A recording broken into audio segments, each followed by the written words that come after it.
Na regen komt zonneschijn. Dat ervaren de 3200 wandelaars van de Vierdaagse. Afgelopen zondag haalden zij de eindstreep van de 66e editie.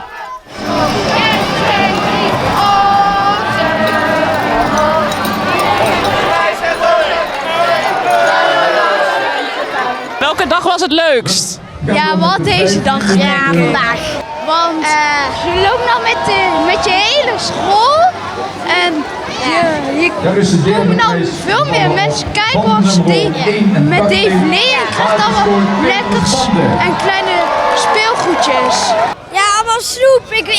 Ik heb zoveel, ik ben al vergeten van wie het allemaal is. Fluitlolly en nog ijsmedailles. Ik heb 1 ijsmedaille.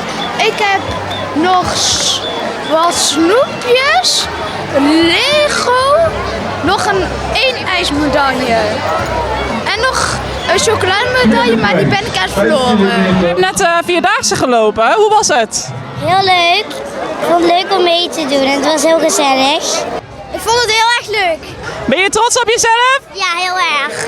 Want het is mijn eerste jaar. En nu doen de voeten pijn? Nee, maar de benen wel, want ik heb mijn spiertje verrekt. Wie hebben jou allemaal aangemoedigd? Mama, oma en opa en papa. Familie en vrienden.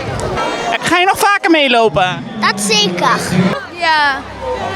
Nou. Zeker.